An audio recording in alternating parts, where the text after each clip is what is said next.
Bienvenidas, bienvenidos. Welcome to the virtual launch of the Mexican American Civil Rights Institute. I'm Dr. Ezekiel Pena, faculty at Our Lady of the Lake University and board member of the Mexican American Civil Rights Institute. It's my distinct honor to welcome you today. Thank you for joining us for this virtual launch. And in these times of social distancing and tremendous social transformation, programs such as what you'll witness here today are of tremendous importance to the community and to educational transformation. Providing a home for this exceedingly timely and historic institute is part of a long history for Our Lady of the Lake University's engagement with the Mexican American community. This university was founded here on San Antonio's west side on the social justice mission of the Sisters of Divine Providence.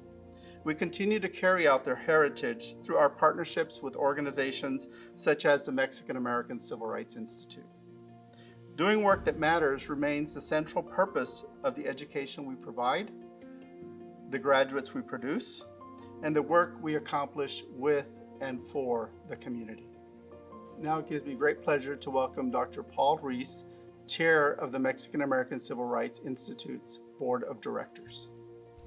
Colleagues and friends, this MACRI Institute is like a canción, a beautiful song that was and has been in a whole bunch of people's hearts.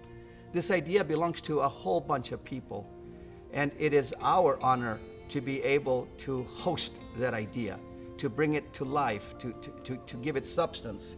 And I hope and trust that you will join us in making sure that the MACRI develops into a grand institution.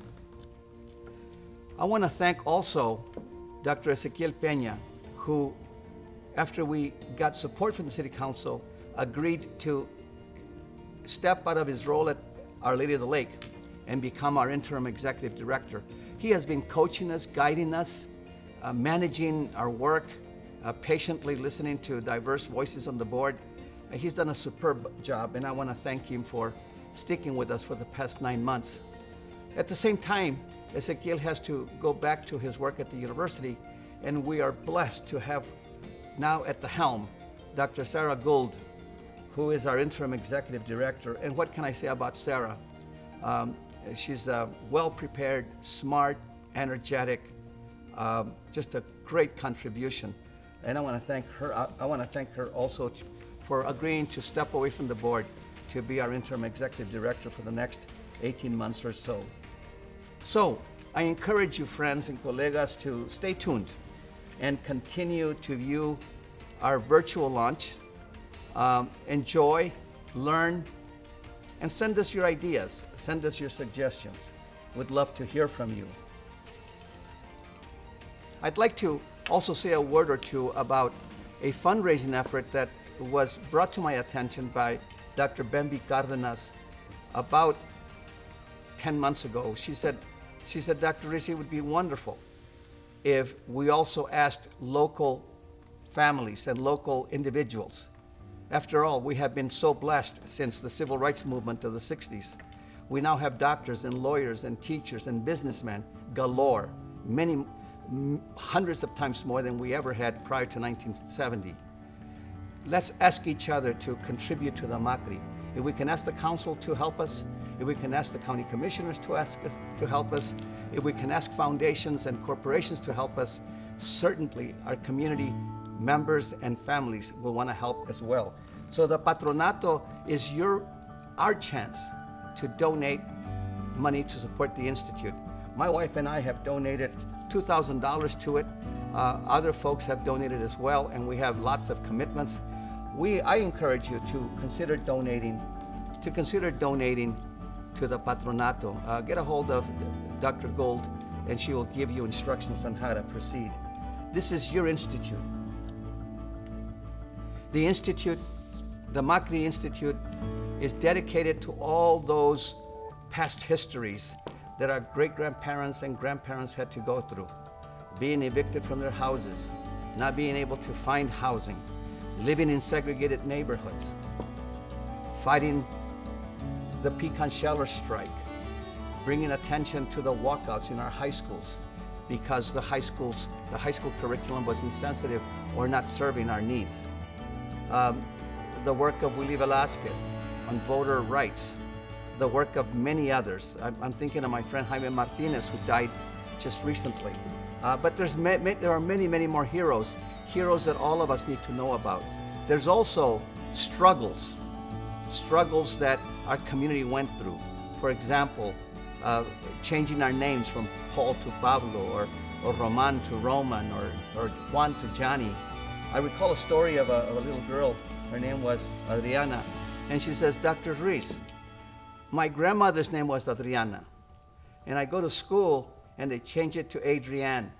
And I tell my teacher, no, my grandmother's name is Adriana, that's my name."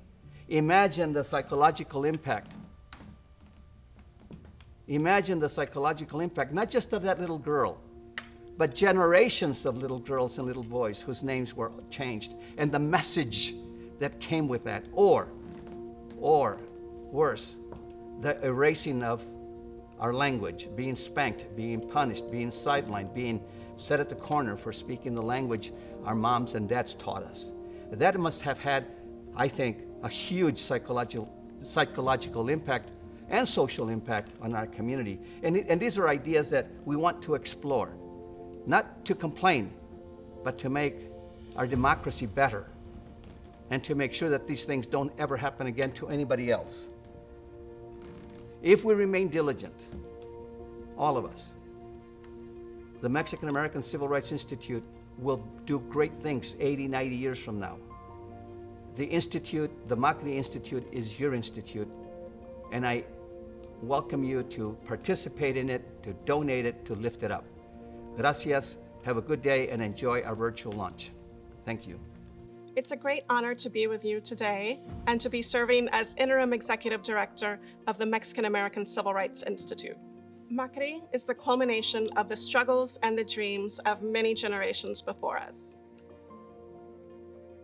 I think of my own great-grandparents who escaped the violence of the Mexican Revolution to come to Texas and become farm workers.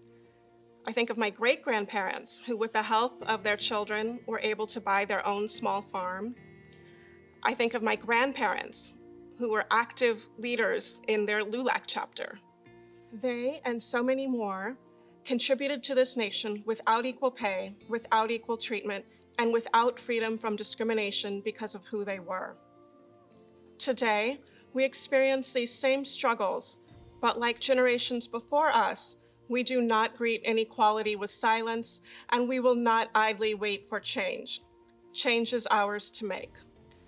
As a Mexican-American historian who has spent my career in museums and archives, the opportunity to create a public space for the collection and dissemination of the history of Mexican-American civil rights so that all future generations know this history is the dream of a lifetime. We have much work to do, and it would not be possible without all of those who have supported our vision.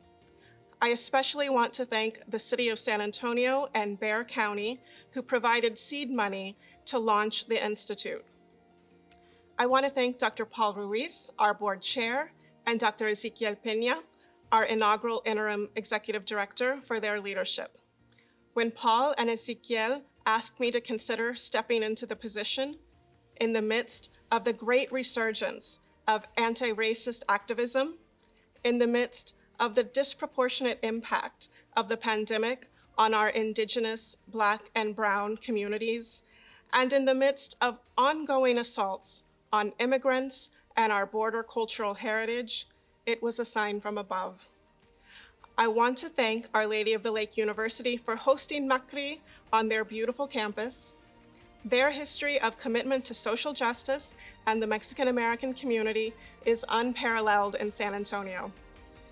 I cannot think of a better institution to help us launch our dream. I hope you enjoy our virtual launch, a preview of the kinds of programs we'll be unrolling over the next year.